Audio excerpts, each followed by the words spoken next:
Çin'in Orta ve Doğu bölgelerindeki artan sıcaklık enerji ve güç kaynağı sıkıntısı yaratıyor. İşgalci Çin rejimi bu dönemde problemi çözmek için Doğu Türkistan kaynaklarının Çin'e transferlerini arttırdı.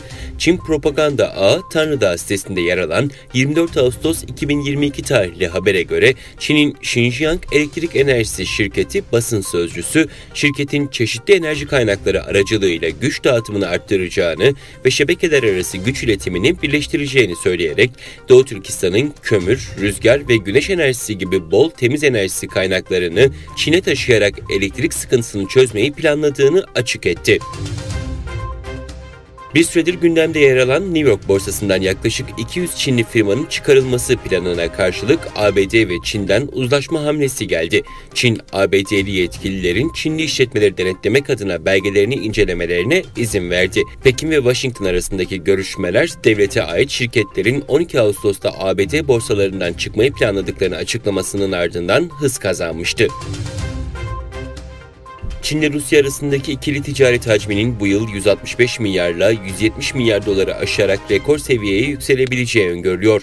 Çin Ticaret Bakanlığı sözcüsü bu yıl Çin-Rusya ticaretinin büyüme ivmesini sürdürdüğünü, ikili ekonomik, ticari ilişkilerin ölçek ve kalitesinin artmaya devam edeceğini kaydetti. Türkiye, Finlandiya ve İsveç tarafından NATO Madrid zirvesinde 28 Haziran 2022 tarihinde imzalanan üçlü muhtıra çerçevesinde kurulan daimi ortak mekanizmanın ilk toplantısı Finlandiya'nın başkenti Helsinki'de yapıldı. Toplantı sonrasında bir gazeteye açıklama yapan Finlandiya Dışişleri Bakanı toplantının olumlu geçtiğini söyledi. ABD'li Senatör Marsha Blackburn'un Tayvan'a ziyaret gerçekleştirdiği günde Çin'e ait savaş uçakları harekete geçti. Tayvan Savunma Bakanlığı gün içinde Çin'e ait 35 savaş uçağı ve 8 savaş gemisinin ada çevresinde görüldüğünü bildirdi.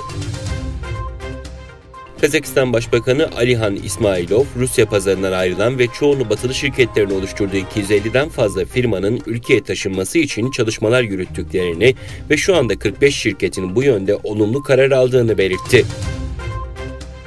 Dünyanın çeşitli ülkelerindeki Doğu Türkistanlı gençlerin bir araya geldiği 3. Uluslararası Doğu Türkistan Gençlik Buluşması 25 Ağustos Cuma günü İstanbul'un Küçükçekmece ilçesinde bulunan 15 Temmuz Şehitleri Anadolu İmam Hatip Lisesi'nde yapılan açılış töreniyle başladı. 2019 yılından beri Doğu Türkistan Yeni Nesil Hareketi organizatörlüğünde dünyanın dört bir yanından gelen Doğu Türkistanlı genç aktivistler, çeşitli sivil toplum kuruluşları temsilcileri, farklı alanlarda parlayan genç isimlerle bir araya gelerek Doğu Türkistan Kardeşlik Buluşması gerçekleştiriyor.